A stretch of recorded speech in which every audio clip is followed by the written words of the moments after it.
Well, thank you once again for joining us as we go through the book, What If Jesus Was Serious by Skye Jethani. We are going to be looking at chapters 33, 34, and 35. This is part of part 4. This is the video 13 in the series. And so 33, then a structured pattern of prayer can change our perspective.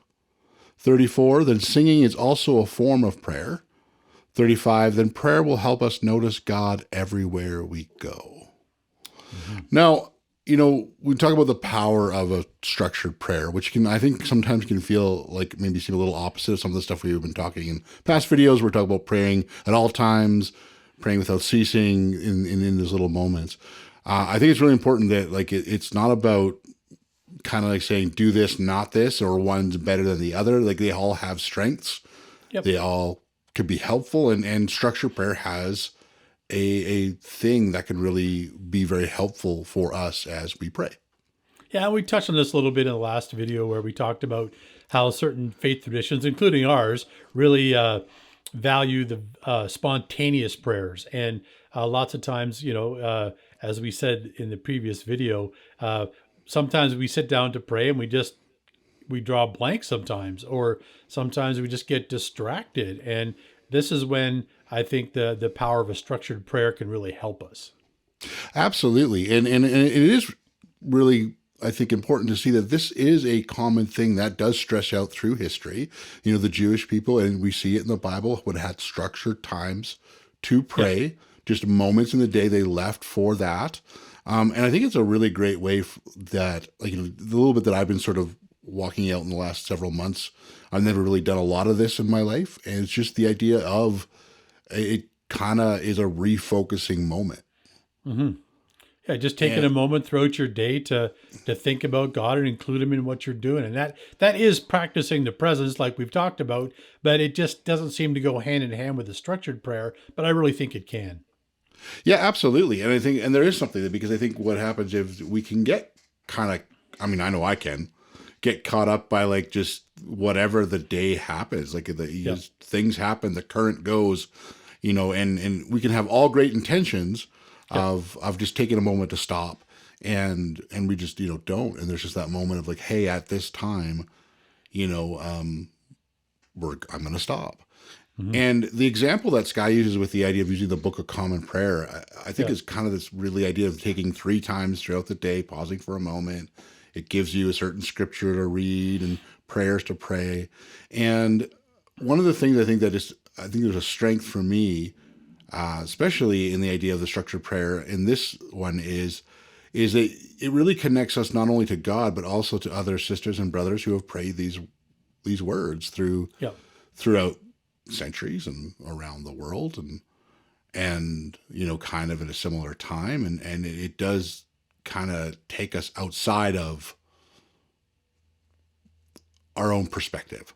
Yeah, and I think that's really important to recognize that, well, one, the human condition, that people prayed prayers a long time ago and they're going through similar things to what we go through, things about relationships and kids and families and work. The context has changed, but the way it makes us feel doesn't necessarily change. And two, that connection we have with other followers of Jesus that pray these same prayers around the world gives us sort of, it helps me feel connected to them or unified with them. Mm-hmm. Well, I guess it's outside of our own individualism. Yeah. And to really see there's a broader community that is beyond our house, our local church community, our cities, our province, our country, and then time itself. And I think it's just, it's a great way, and it's a great way to get not stuck in patterns. Yeah, and I agree with you. It's really easy to get stuck in a pattern, particularly when it's all focused on me. Our culture is very individualistic, and we can easily fall into that trap of just praying about what's important to me and what's going on with me, and not recognize things that are going around the world. So, yeah. And then if we move on to the next chapter, in chapter 34, I think such a great way to even break from our patterns is the idea of singing can be a form of prayer. Mm-hmm. And, I think a lot of that really probably takes us, especially those in a very church background, can really broadening our understanding of how we can use song. Mm-hmm. And we can associate it, as Skye points out, to really a positivity, joyfulness, celebration, and it is. Those are really important times. We sing and all that sort of those times. But when he brings up the story of Paul and Silas in the jail in Philippi in Acts 16, you wouldn't think at this point that their response is to sing. Not if you're thinking about positivity, joyfulness, and celebration. They've got really nothing to be joyful about. There's nothing to celebrate. And after being beaten up and put in jail, it doesn't seem like the most joyful situation. So No, it not at all. And so I think yes, singing can be used in like celebrate, and it is used in the Bible. But even if we look at the Bible, which very many times actually says we should sing, it's often also used to lament and complain. Yep. And that's probably something that maybe we don't necessarily see a lot of in we'll say a more Christian culture, especially when we move it to, like, say, music of worship and praise. We don't necessarily see a lot of songs that hit the lament and complain kind of thing. I would agree with you there. And I think that really, I wouldn't say contradicts, but the Bible certainly has examples. If we look at the book of Psalms, even, and David's words there, and this was used as a sort of prayer book and song book for the people of Israel at that time. And there was many psalms that were very sad, and they're talking about how painful things are and how hurt they are and how they need rescue, and they're really kind of almost lashing out at God and disappointed in what's going on, and that and lots of times there really wasn't much resolution to their pain or suffering during the song. And so I think there are certainly examples, and I would say even at least as many examples of that in even just the book of Psalms as there are the joyful and celebration ones. Yeah, actually, lament is one of the biggest subjects in Psalms. Yeah. And I think it's important to see that, and also just throughout history, singing is used to express feelings. Yep. And some of the best songs ever written, period, are songs about people working through things, or activism, or speaking about pain and hurt and disappointments. Mm-hmm. Like, so people resonate with that sort of stuff. And it really, it needs to be a form of prayer. I think just singing a song that speaks your feelings, speaks to your reality, whether that's using the word of a songwriter or singing a psalm, or, maybe, anyone who's out there who's creative, it's penning your own song that just is that prayer. Mm-hmm. Two songs come to mind that one I've known for years and sang myself, and another one more recently. One more recently is John Foreman has a song just came out in his last album, Departures, called Jesus, I Have My Doubts. And he just talks about that is a song that really speaks to his kind of journey with Jesus, that sometimes he's having his doubts. And those are very real feelings that people have. I mean, we all experience that. Well, one of the comments I've read that somebody wrote kind of just about that song was thanking John Foreman for writing it, and just saying they're going through a hard time where they just don't know what to pray. And they said, so this song has been my prayer. They said they didn't have words to pray. And I thought, well, this is just great. It's just speaking some of the struggles, and another one for me really that hit me was a song called Wasteland by Need to Breathe, that as I've gone through my own depression and stuff like that, like these words just really, they gave really concrete words to what I was feeling, and it became a song that I used, and a song that I sang, and a song of prayer. And this is a great way, I think, to use songs like that for our connection and prayer to God. And you might think I'm not a singer, you're not a singer and all that sort of stuff. And that's okay. You don't have to sing well, or sometimes maybe it's just letting the song, play. Yeah. And just listening to the words and using those words as as you listen to your Spotify or Apple Music.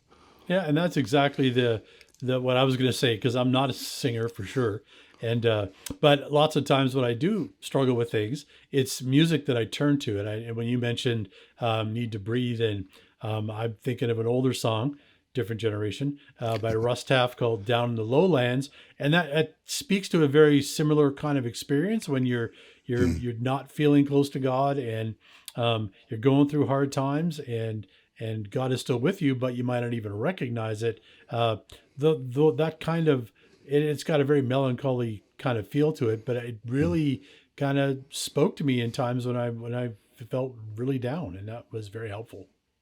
Yeah. Well, and sort of jumping off of that, as you talk about a song about God being there, even if we don't realize it, kind of moves us into this next chapter. Yep. And that is, prayer will help us notice God everywhere we go. And, what is this goal of a prayer saturated life? It is obviously to live a life with God, to be in communion. And what do we mean when we say with God and in communion? It's not just about communication. It's about realizing He is presence and living a life with a present God. Yeah, it's really the relationship you have with God, and so I think that's again, it isn't just communication. There has to be actions and feelings to go along with that, and those are communion. I think is a very churchy word, but it does really get the sense of when you look at it in this context, it really does. Convey the message we're trying to get across here, I think, and that Skye's writing about in this chapter. And that's to ultimately recognize God's presence with us as we go through life, whether we feel it or not. Absolutely. And I think sometimes as we've done church over the years, either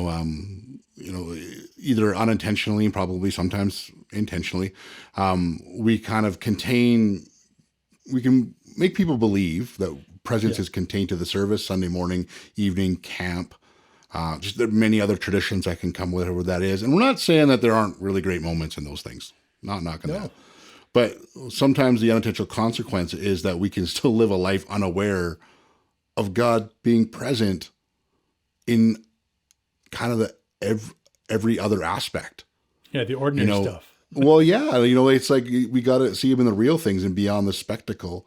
In a conversation over the dinner table, a walk in the park, interaction with a coworker in a store, times of excitement, times of pain, boring times.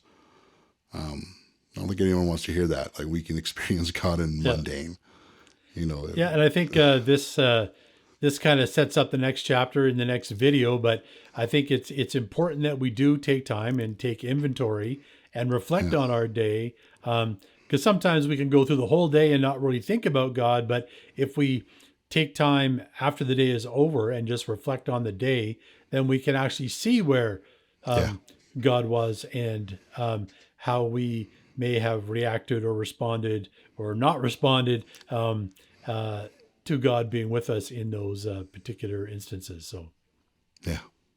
All right. Well, thanks again for joining us today. Hopefully you found this video helpful. And if you need a copy of the book, we'd be happy to help you get one of those. We do have some we can have to give away still. So, and as always, we encourage you to read over, listen to the video again if that's helpful to you. Read the chapter, think about it. We've got some questions we put together to help you reflect on what you've been reading. And if you're part of our church community, in your missional communities, and meet together in homes during the week, get together and talk about it with other people. Sometimes they just have perspectives that are different than yours and help you see things that you might not have seen on your own. So hopefully you can take advantage of that and join us again for our next video.